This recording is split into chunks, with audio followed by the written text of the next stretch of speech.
Good afternoon, everyone. This is Carrie speaking, and Shailene will chime in a little bit.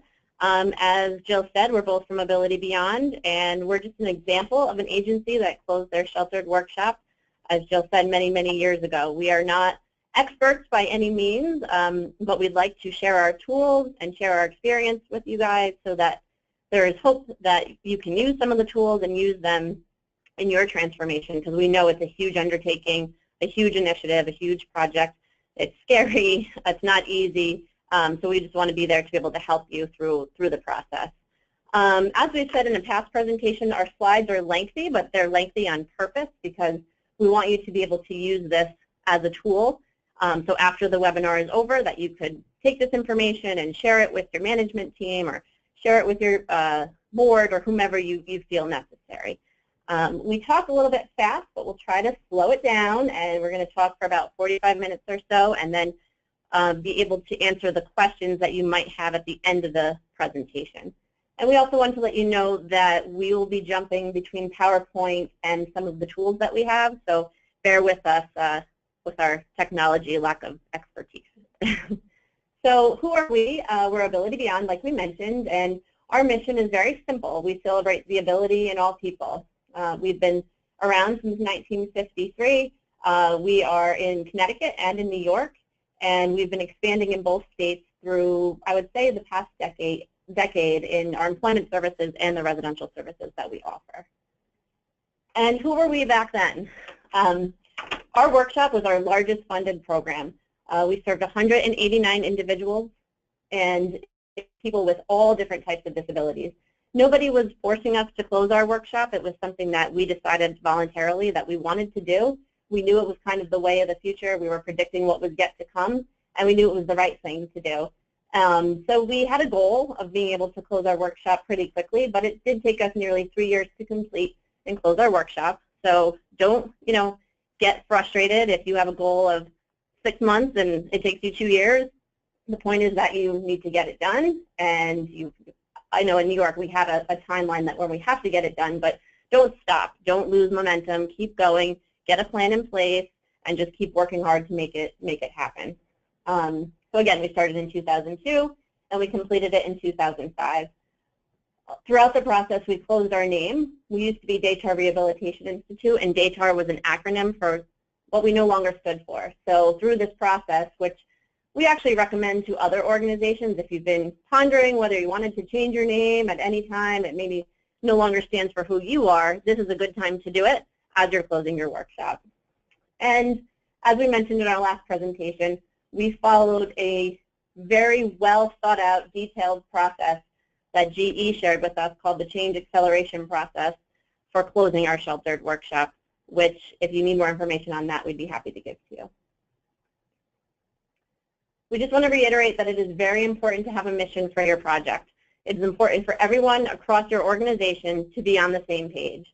This was our mission, not saying you should use it now. It doesn't make sense probably if we were to do it today, but we wanted to transform our day and work services into integrated community-based services by providing people with options based on their individual preferences and abilities by January 1, 2005. However, it wasn't January 1st, 2005. We closed it on September 1st. 2005. At the time, we were not saying that everyone needed to move into competitive employment. We wanted to make sure that everyone was integrated in their community. If they wanted to work, that's what we wanted to do. If they wanted to have a blended day and do recreation and work or volunteer to build skills, that's what we wanted to do. If some people were looking to retire, that's what we wanted to do. And we partnered with some local businesses that offer retirement programs for people without disabilities to be able to have them integrated into those programs as well. So through the change acceleration process, these were the committees that we developed. Again, they had a cross-representation of all different types of employees within our organization and with people with disabilities also included. Anyone from a direct support professional to a director of a program, to someone from our HR department, to someone from our technology department. They were very well represented so that everyone was bought into this process and understood what the organization was going through as it transformed. Today we're going to talk specifically about the Identify and Match Community Resources Committee. as it relates to person-centered planning and planning for the people in your workshop to be able to participate in what they are looking to participate in. So this committee, the Identify and Match Community Resources, had these tasks that they were kind of told that they had to complete. They had to explore resources and identify accessible options in the community. They were to match activities and work opportunities to the individual's needs and wants. We collected this information through a whole set of tools that we're going to go through today. We wanted them to know and understand the job market of where we were located. They were to create a site assessment tool, and they did, and they developed that, and that's something we can also share with you. And then they were to test what the individuals in the workshop wanted to do based on their satisfaction after participating in the activity to make sure it was still relevant. And Shailene's going to talk through next about person-centered philosophy. Obviously, a lot of you, a lot of organizations follow the person-centered planning philosophy. We obviously did throughout our entire process, and we wanted to give you some examples of why we did that, how important it was, and some of the tools that we implemented. So Shailene? Good afternoon, everyone. Well, this is, I'm sure, as Carrie mentioned, many agencies are using person-centered philosophy. This is not meant to be a new course, but kind of a refresher. So what is person-centered planning? It is a set of approaches designed to assist someone to plan their life support, and it is used most often as a life planning model to enable individuals with disabilities or otherwise requiring support to increase their personal self-determination and to improve their own independence. The purpose of person-centered planning is to, one, look at an individual in a different way. It is to assist the individual in gaining control over their own life. It is to increase opportunities for participation in the community, to recognize individual desires, interests, and dreams, which is really a tool that you really need to hone in on when trying to close your sheltered workshops. And through team effort, develop a plan to turn dreams into a reality. So person-centered philosophy, as you can see on your screen, the diagram there encapsulates what a person-centered planning should look like. The individual is at the center of the circle. It is important to develop the history or personal life story of the individual, things such as background, critical events, medical issues, major developments, important relationships, or things that are really important to note. Description of the quality of the person's life is also important to note. This may be accomplished by exploring community participation, community presence, choices, rights, respects, and competencies. Personal preferences of the individual is a major factor. This includes things that the person enjoys doing, and of course, the things that, things that are undesirable to the person. That is really important. And these are some of the questions that obviously we always ask throughout the person-centered process, but we did specifically ask through the process of closing our sheltered workshop. Who are the most important people in your life? What are the person's strengths or gifts? What is important to the person now and in the future? What kinds of support will the person need to achieve the future they want? And what do we need to do? So that's more or less just a review. These are some of the important tools that we're going to talk through today that we hope that maybe you can use if you think they make sense for your organization or not as you close your sheltered workshop. We developed an interest survey, which we're going to talk about at length to make sure we were taking into consideration all of the interests, wants, and needs of the people that were in our workshop. We created an assessment tool so that we knew where people were today and where we hoped that they would go in the future, building skills that they might need to volunteer or to work. We did pre-site surveys to see what people were thinking about going out in the community versus doing a post-site survey. What was it really like, and what did you learn, or what was beneficial or not beneficial?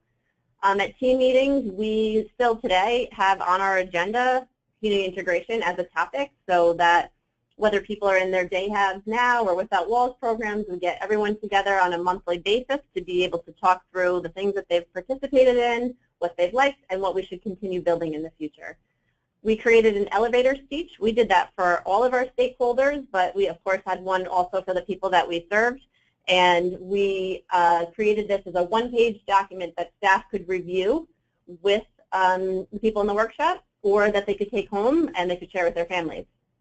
We did a lot of one-on-one conversations just to make sure that people were feeling good about this project and feeling good about knowing that the sheltered workshop that they might have been in for their entire life was looking to close. You know, I'm sure many of you hear that a lot of people are concerned about not being near their friends that they see every single day, or working in a different location and they're very comfortable where they are. So we wanted to make sure that we knew all those things and were addressing them prior to experiencing anything. We created a conversation guide that was mostly for staff so that they were well equipped on how to answer a lot of the questions that the individuals that we serve might have. And then we did a lot of videos. We pulled up videos of people who were working in the community in a certain industry or a certain job that someone maybe wanted to try, or videos of people doing different things in the community, recreation or volunteer opportunities, so that they could see ahead of time how fun it was, how cool it was. It wasn't as scary as maybe they thought it would be.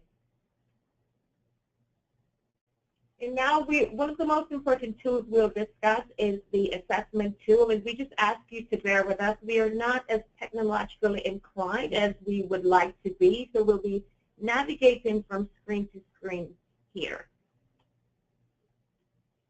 So as you can see, this is our situational assessment that Carrie spoke about earlier. It is a very lengthy document, but it really encapsulates all the information that you need to gather from the individual to establish their baseline and then to track their progress throughout the period that they're with us, and then to kind of pair them up with recreational activities, job opportunities in the community. So some of the things that are captured here is the strength, endurance, orienting, physical mobility, and of course I will not read through all of them. I'll not read through all of them, but you will have access to this document at the end of the presentation. And it goes into independence and sequencing of job duties. It goes into physical limitations, work experience, time and awareness, reading functionality, the level of support that is needed.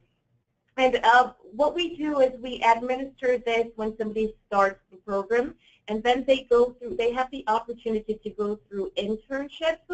Once they go through maybe 2 or 3 internships, the internship coordinator will administer this again to see how far they've come from their baseline, and then this determines where they go next in terms of our continuum of services support and as it relates to competitive employment. And we can talk more about this individually. If you require more information, you can get that from Jill at the end of the presentation.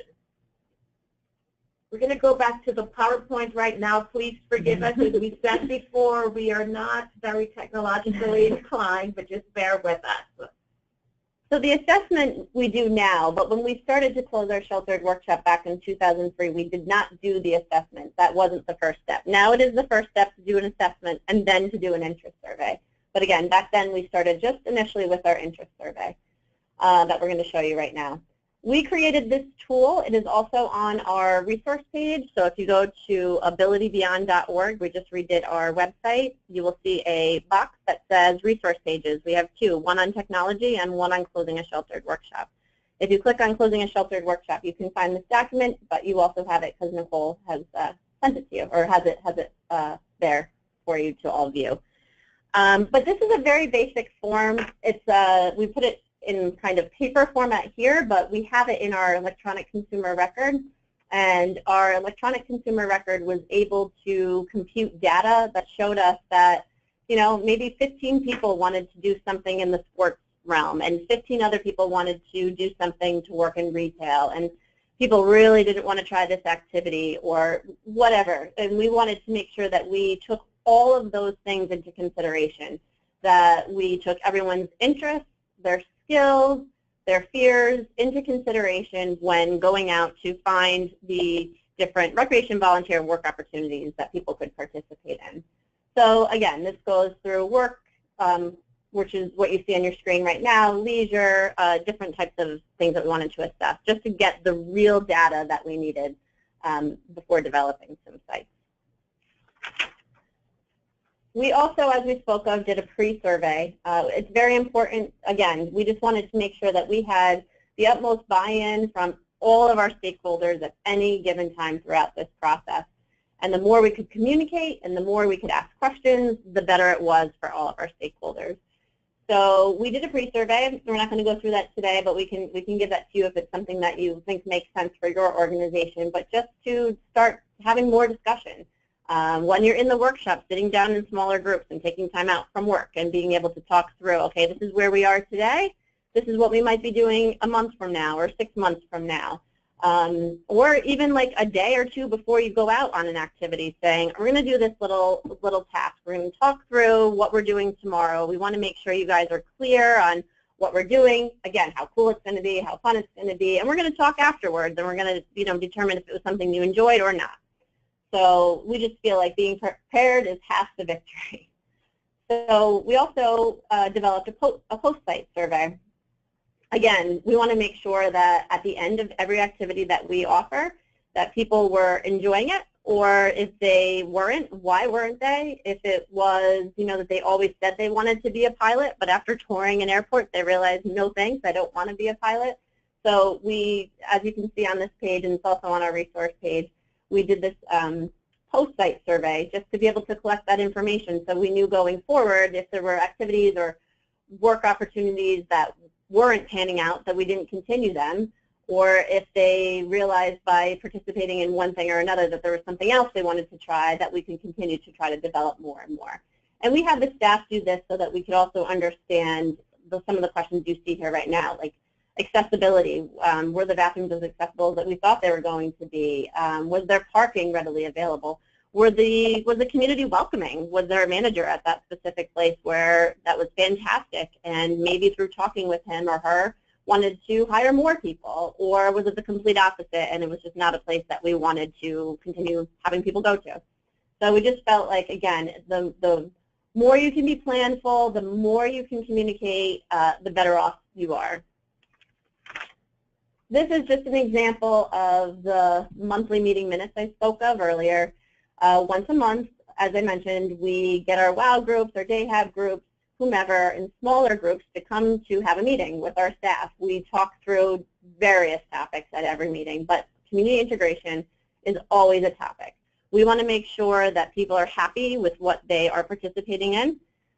We want to make sure that people are getting the opportunities that they want. It might not happen overnight, for sure. It might not happen a month from now, but we want to make sure at some point we are taking our person-centered philosophy, understanding what people want, and making it come to fruition. So we just wanted to give you that as an example. And then Shailene's going to talk through two very specific examples of how we took a person-centered philosophy and helped two individuals go through who had been in a workshop have success in employment. So these two stories, especially the one that I will begin with, is the story of Sean. It's really a heartwarming story, not just for Sean and his team, but for this social services on a whole. And now we've been able to work with corporate America to be able to provide a very nice environment for Sean to work in, and how they've been able to give back to their community.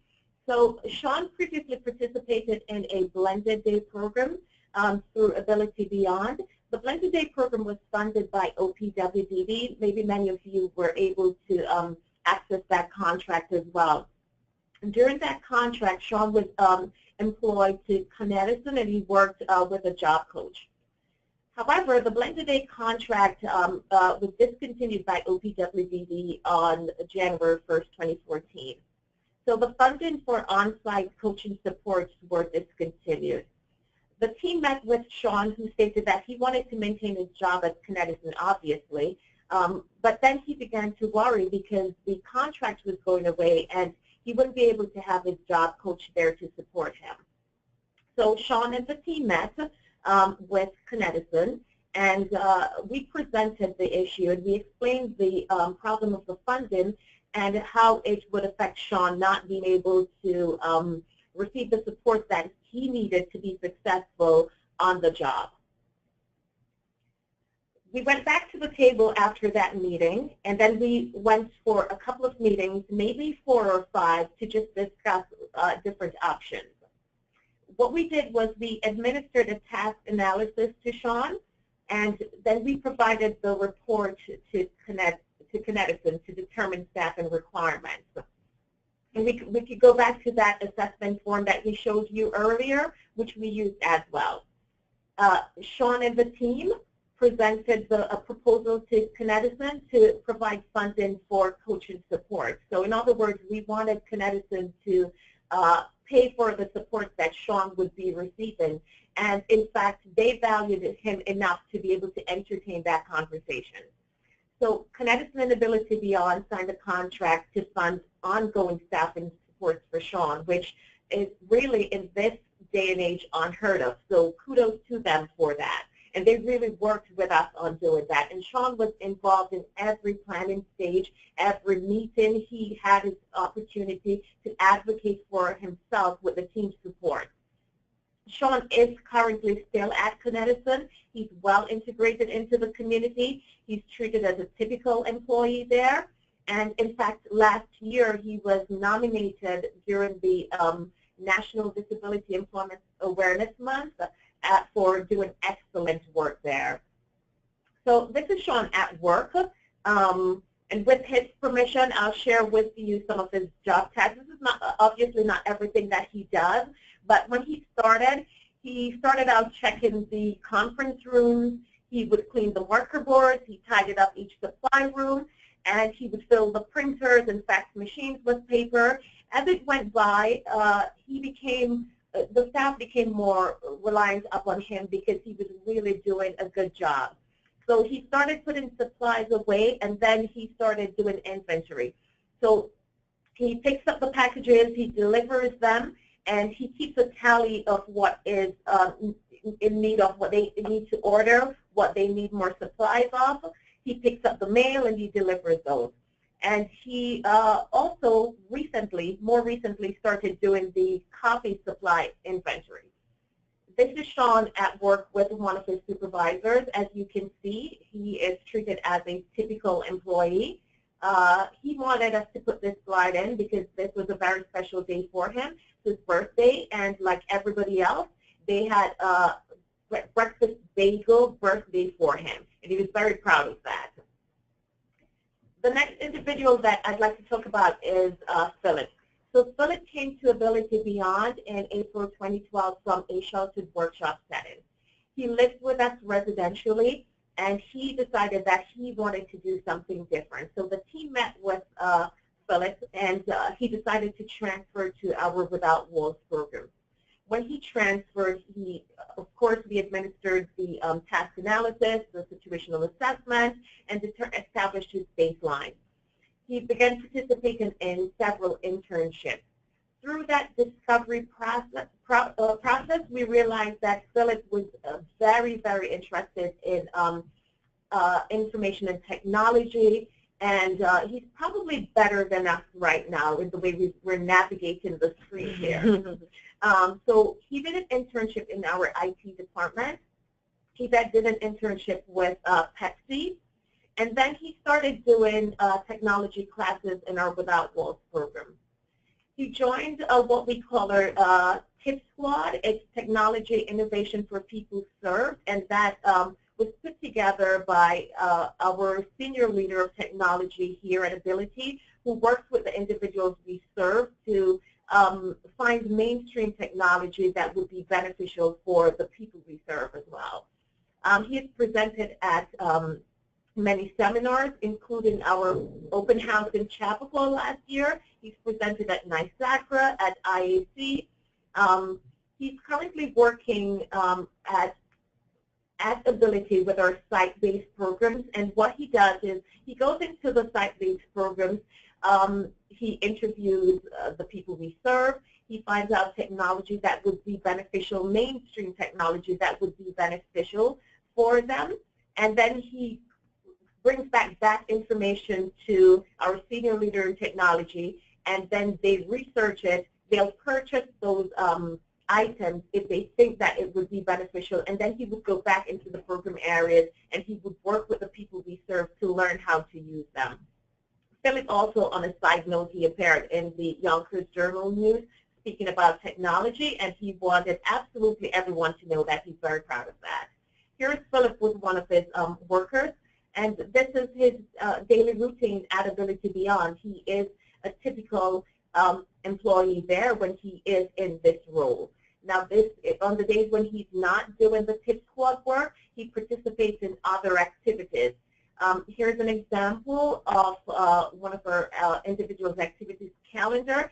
It is probably cumbersome on your screen right now because it is a lengthy document, but you can have access to this if you want to after this presentation. It just gives an idea of what a day looks like. So from 9 to 10, there's a coffee hour, and that could be anywhere at Panera Bread. It could be anywhere. And then after that, there's an internship. This one specifically is at the Salvation Army from 12:30 to 1. There's lunch. From 1 to 2, there's basketball.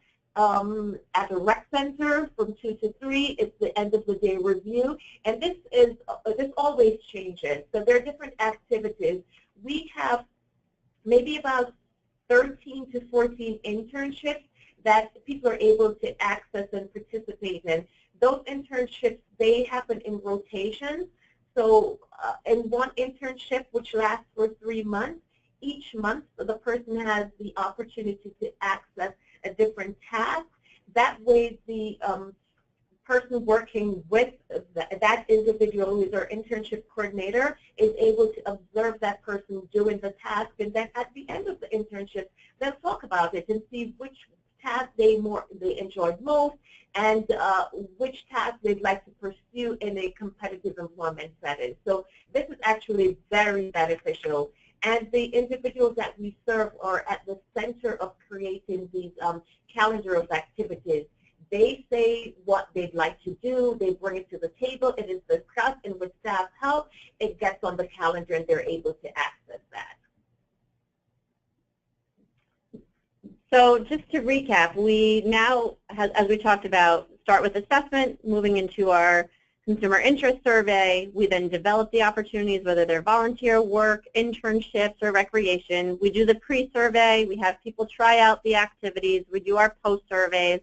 A lot of people move into internships, and then the hope is that people will move into competitive employment if that's what they're looking for. So just to kind of go through the path of what our process looks like. We put this slide in the presentation just to reiterate that once again, it's important to have a plan on how to close your sheltered workshop, and it is a process, and it takes time. And once you finally close those doors, whatever date you might end up doing it, your work is never done. You need to continue to pursue different ways of offering different types of employment. The world of human services, specifically in employment services, right now is just very different, and we all know that we need to be creative. We need to continue to try to explore different options. As an agency, two of the things that are up there that we have tried, and we're not going to say we're perfect at, but we're trying to pursue and make great effort to do so, is a social enterprise called Roses for Autism in Guilford, Connecticut. We have two of the largest glass greenhouses left in the country where we are growing flowers and employing people on the autism spectrum, and also using it as a program to teach people employability skills and then help them find a job out in the community elsewhere, whether in retail or technology or in agriculture. We also, I don't know, maybe 3 years ago, started a corporate consultation business called Disability Solutions, where we consult with large-scale businesses to have them understand the importance of hiring people with disabilities and why it's important and how it helps their bottom line and their return on investment to do so. Two of our customers right now, and we have others, are PepsiCo and American Express, and we work with them on a national base to be able to help them implement this into all different types of their settings. And then just talking about that, we just continue to grow and to continue to expand and looking at things differently. And then we touched on a whole bunch of other things as we have talked through this presentation. Next slide. And we just want to make sure that if you needed more information that we put them here.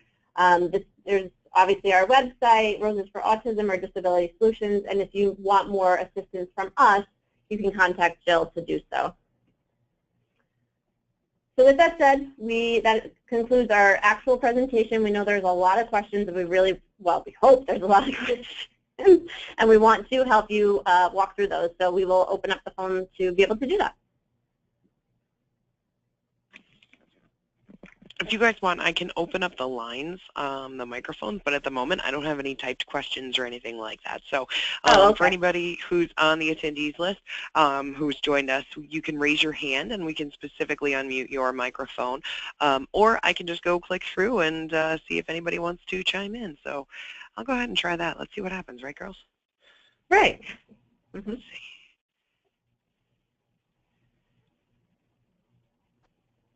Okay, so I finished that bag. There's still chips in Super that. quiet except for that. All right, you guys, your lines are all unmuted, so if anybody has any questions for Shailene and Carrie, feel free to jump in. In case people are writing in their questions, this is Jill. I wanted to remind everybody who's on the webinar that both Shailene and Carrie are available for individual consultations with your organizations. I know in the first part of our project, when we were just working with 12 piloting agencies, they were very helpful in working with individual agencies. So that's also an option. The prerequisite for having them, work with you is just to complete that employment supports assessment tool, which, is available by contacting Nicole Dama at nicole@nyrehab.org.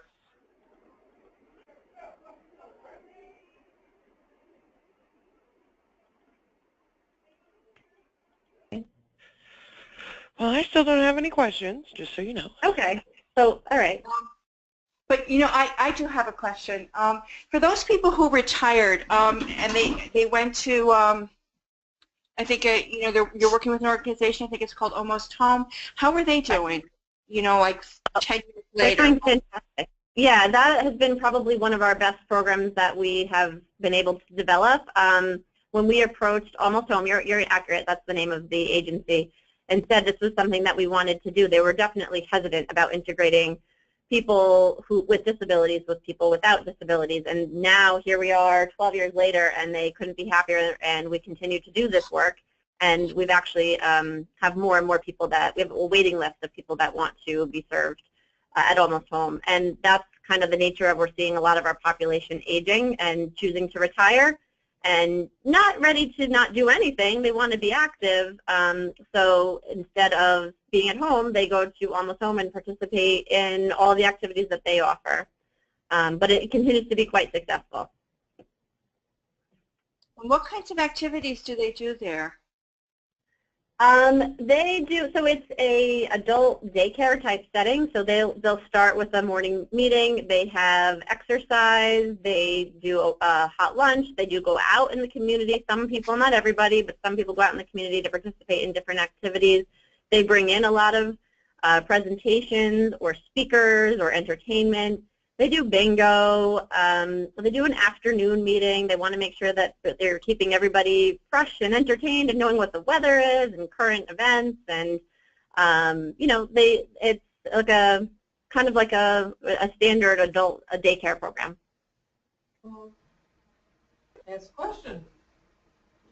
Okay. You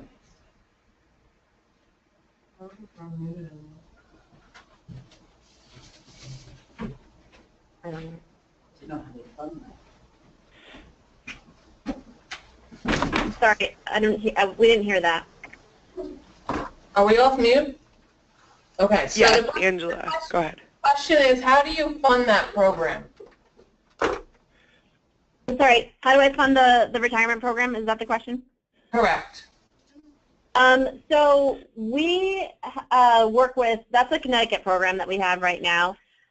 We take the funding that we get through the Department of Developmental Services, which is like the same as the OPWDD in Connecticut, to be able to, they're also a provider. Almost Home became a DDS provider, and we do some shared funding to be able to fund it.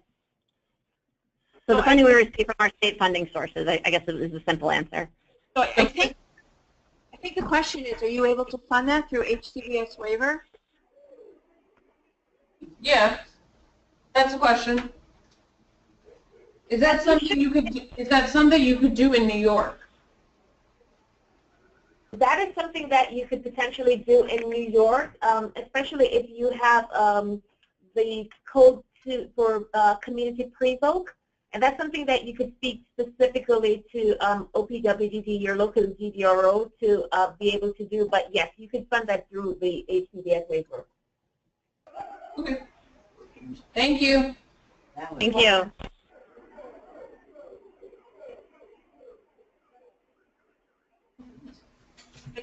So while we wait for other people to think of questions, this is Jill again. One of the things that you had talked about was that people coming out of the workshop and going into, different kinds of employment or volunteer work, they were losing the social contacts that they had in the workshop. And I know when I've spoken to you, you put a number of supports in place that kind of gave people the vehicle to stay in touch with friends that they had had for many years through the workshop. Can you talk a little bit about those activities? I know you had a theater program. I think you had book clubs. Yeah, so when we closed our sheltered workshop, I should also mention that we sold our building. We no longer needed the space that we had, and so we downsized to a much smaller facility, but it became more or less a hub for where our transportation hub, so where people start and end their day. So we make sure that everyone has in the beginning and at the end of their day a period of time built into their schedule for a little bit of socialization to continue to see people, whether or not they're going to spend the rest of the day with them, but to at least see their friends. And a lot of people chose to do blended activities, so they might work a half a day and they might do recreation the other half of the day. And if they're doing that, some of the activities that we offer are a theater group out in the community at a local theater, where we have hired someone who comes in and has been teaching people singing and acting, and they do a production every single year, and it's really a lot of fun. It's actually probably one of our most the most popular activities that we offer. We do a lot of sports activities at local gyms. We go to some libraries. We have an arts and crafts class where we partner up with a local program in Danbury, Connecticut to be able to do that. So there's still time for fun and time for socialization, but we want to make sure, as we all know, like employment is the goal, and being employment first focused, we want to make sure that people, whatever activity they're participating in, is leading to building skill and eventually to finding employment. But we do understand that everyone needs to have some social time too, and continue to see their peers. But that seems to kind of diminish over time as they participate more and more in the community and get more comfortable with no longer seeing their peers as long of it throughout the day or as much throughout the day. So are they making friends in the community with maybe non-disabled people, or is that? Sure. Yeah, and I mean, and it's just friends and building natural supports, and as Shailene used for the example with Sean, it wasn't as important to have a job coach, but to be able to build natural supports, to know who my coworkers are that I can go to and ask questions, and who's, just like we all do, just being able to find supports just built into wherever community that you're participating in. So yeah, it just naturally started to begin to happen. I'm not going to say everything happened overnight and everything's perfect, but yes, people started to build friends and just get the support that they needed in the community based off of wherever they might have been located.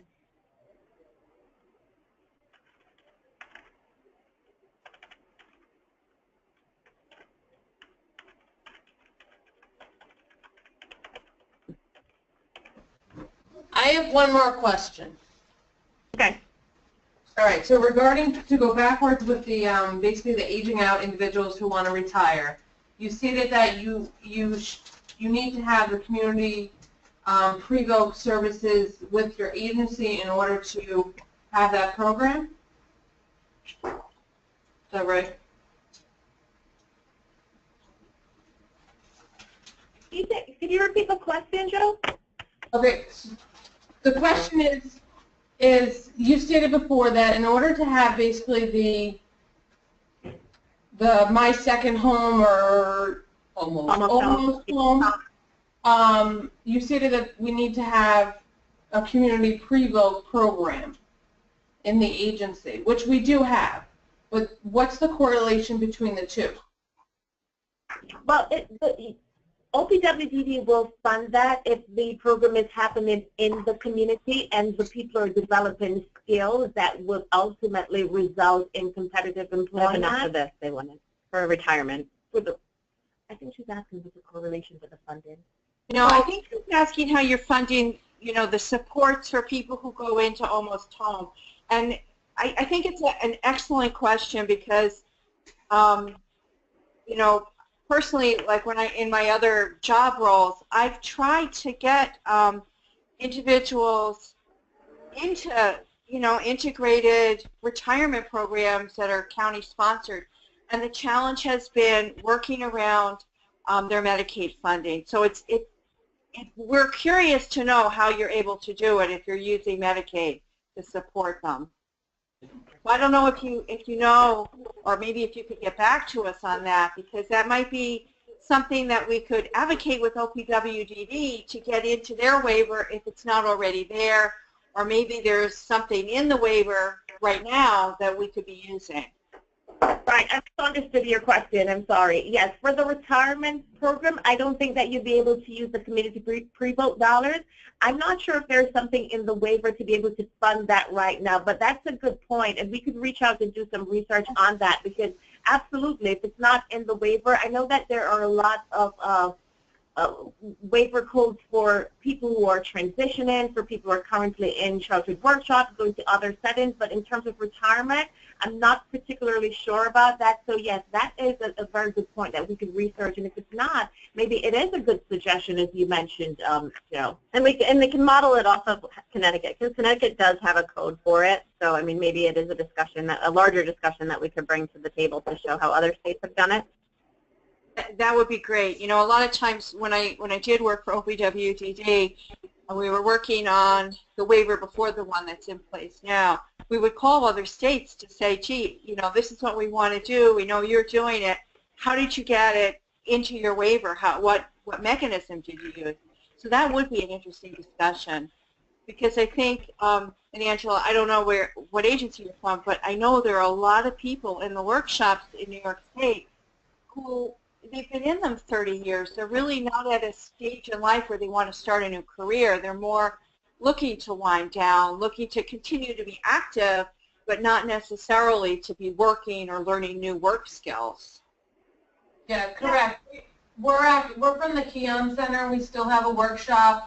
We have a day program. We have a Without Walls program. We have community pre-built. We have all the support employment programs. So we are looking, because a lot of it in our day program, we, when an individual is transferring out and she was only in day program, in our day hab, we would transfer her out because we didn't have the services that we could do like a senior group. So it sounds a lot like the Without Walls that we have as a program, but it would be different with the, the aging out population that does want to retire, but also do internships as well. So it seems like something definitely to get into, speaking with OPW to see if we could get a code for it and start programs like this for the aging population. That's a really good suggestion, and we've experienced that also, where when people are getting older, the alternative is a nursing home, and probably they're not really wanting that at the time because they otherwise want to be engaged. So that's a really, really good point, and something that we're making note of that we really should follow up with. Thank you for that suggestion. Angela, which DDRO are you part of? Hudson Valley. Hudson Valley. Okay. I think this is an excellent question to pursue because, when Carrie and Shailene presented their initial webinar, everybody was very interested in Almost Home then, too, because I think it's a huge issue. So if we could find out how Connecticut's doing it, and then maybe, I don't know who you're working with at Hudson Valley DDRO, but maybe we could just start a conversation with that part of of New York State to see if there's a way that we can access that.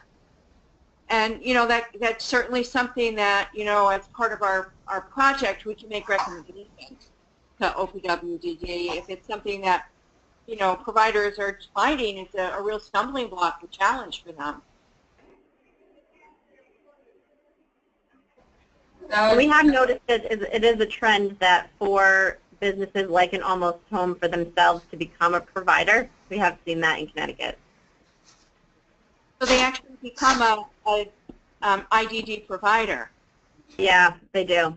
It seems to be, I don't know if it's a way that they're looking at, they understand that the world of disabilities is, you know, everyone's aging, not everybody, but, you know, a large part of our population is aging, and it's a business opportunity for them. I'm not sure, but, yeah, we have seen that happen. You know, it's interesting because, you know, I spent many years working in family care, and a lot of people in family care, for whatever reason, live to be quite old. You know, I think the average age in our program was around 65 or 70. And a lot of times as people age, you know, especially as the so-called normal population also ages and develops some disabilities themselves, you know, they fit very well together. They have common interests, they have, you know, common abilities, or they, you know, enjoy the certain, you know, activities the same. So it's something that I think makes sense. Yeah, it makes perfect sense. I mean, Almost Home has a criteria, and basically it's just that people are safe. You know, if there's someone who has really significant behavioral issues, they might second guess bringing that person on or bringing them into the group. But besides that, I mean, they really accept whoever we've sent, and it's worked. It's worked really well. Probably better than a lot of the other things that we've tried. It just has been like it just worked nicely. Well, I'll make a note of this as well, and if you guys can find out, you know, you guys, Carrie and Shailene, can find out if it's being funded through waiver or through some state plan amendment, or just how Connecticut is doing it, that would be great. We'll, you know, we'll continue to share that information because, you know, I don't think Angela is unique in her issues with having people who are really looking to retire instead of starting a new career. Definitely, yeah, sure. I can write that up and send it out to you, and if you want to share it with the larger group, please do so. That would be great, Carrie. Thank you. Okay. Yep, no problem.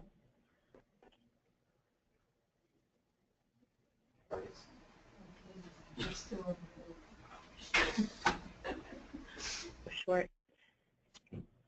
So we apologize if we talked fast, so we're sorry about that. But we do hope that you found a lot of the information helpful and that you try to use some of the tools if there's something that, you know, you feel would work well for your organization. And as Jill said, we are definitely here as a resource if you want to talk any of that through further.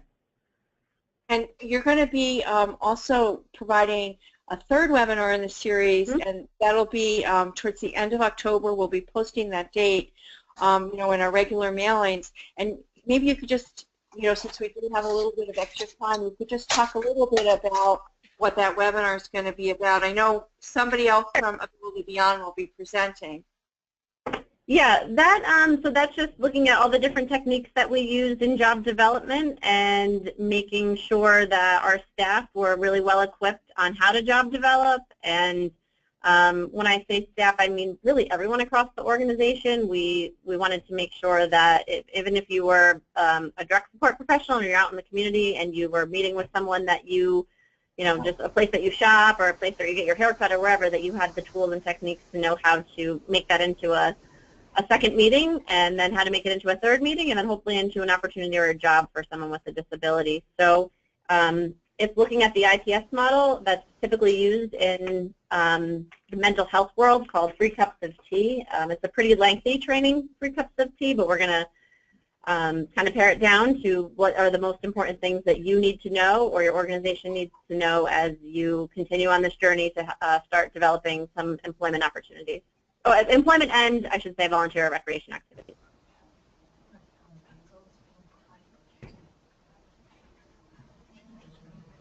Caitlin and Nicole, do we have any other questions? I don't see any at the moment. No hands raised or questions in the question box. Okay. All right, great. Okay, well, Carrie and Shailene, thank you very much. If additional questions arise, you can contact Carrie, Shailene through me, or through information on their that they've given you in the PowerPoint. I encourage you to visit their resource page and to reach out to them as you work further in your transformations. Thank you all. Thank you. Thank you. Thanks, Bye. everyone. Bye.